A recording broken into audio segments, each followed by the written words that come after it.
A bombshell story posted today at the Gateway Pundit. DOJ January 6 documents were leaked to the Gateway Pundit that reveal that an FBI confidential human source infiltrated Proud Boys and reported to the FBI that they were innocent. Cara Castronuova combed through all of these documents and wrote the story for Gateway Pundit. She joins us now. Cara, great to see you. Cara, what did these documents reveal specifically?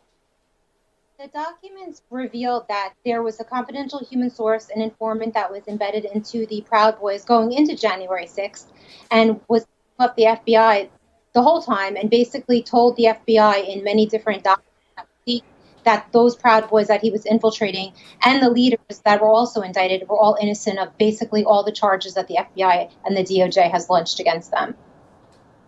How do you go about, Cara, in situations like this, authenticating documents to make sure they're real?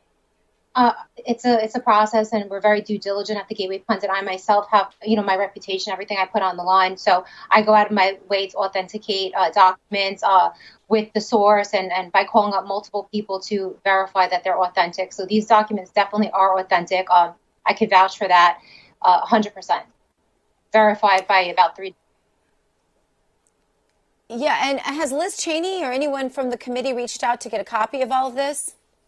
No, they haven't, and I think that they should. They're going to go into tomorrow's hearing and throw the Proud Boys under the bus. They're going to say that they're, they're going to try to tie them to Donald Trump in some way, and that's part of their whole narrative that they have to indict these Proud Boys in order to say that there was an insurrection, quote unquote, to keep Trump out of office. And that's their plan. So obviously they're never going to ask for documents like this. And these documents would never have been revealed to the public if someone didn't leak to us, basically saying that the Proud Boys were innocent, that they were actually helping police officers in the Capitol, that they were picking up trash, that they had absolutely no plan whatsoever into going into the Capitol. They actually decided right there at the door, should we go in, shouldn't we go in? They were like kind of on the fence about it, and then they kind of went with what the informant called herd mentality, went inside. But never was there a pre-planning or a conspiracy like multiple American citizens, including the Proud Boys and others who are on this indictment, are being prosecuted for by the Department of Justice. And some of these people still remain in solitary confinement to this day.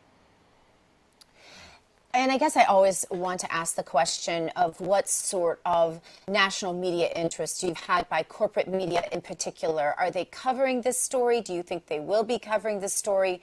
What kind of inquiries are you getting from them? They definitely will never cover this story. The only story that the corporate media and the fake news media is going to cover is the hearing tomorrow, and they're going to listen to all the hearsay and all the fabrications and lies and report on that as if it's facts. When something like this, that we actually have documents, verified documents to back up what we're saying from sources from within the Department of Justice to actually prove that these documents are real. But they would never reach out for a story that could be proven. They're only going to listen to stories that rely on hearsay and, subjective opinions like they have been with this whole January 6th committee hearing.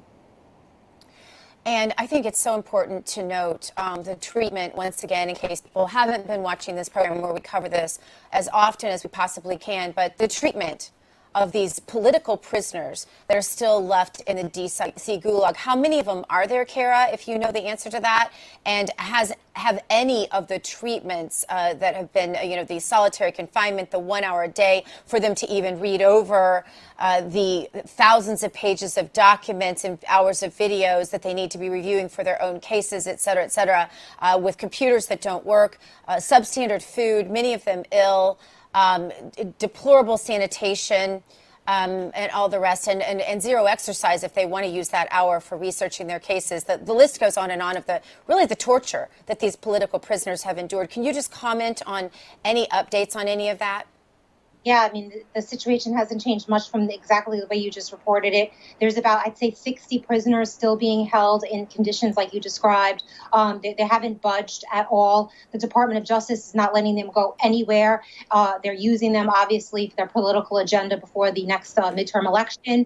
They're living in terrible conditions. I don't even think that some of the guys, or at least some of the ones in prison, are aware of some discovery or exculpatory evidence like the stuff that we published today that's even in their case files, because they're not able to participate in their own trial and do any type of research from prison. So it's just been a terrible situation from them. One of the guys on the indictment on this Proud Boys indictment that this informant was spying on these Proud Boys is William Cressman. And he's been in he's been in DC Gitmo for a year and a half in solitary confinement. He's lost his home.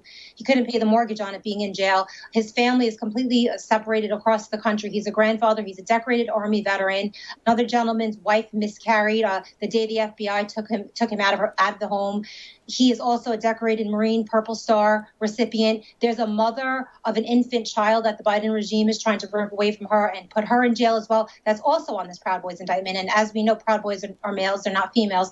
And the Department of Justice knows this. And they know from their informant that all these people are innocent. He told them that, yet they're still persecuting and prosecuting these people as if the information was not what it was.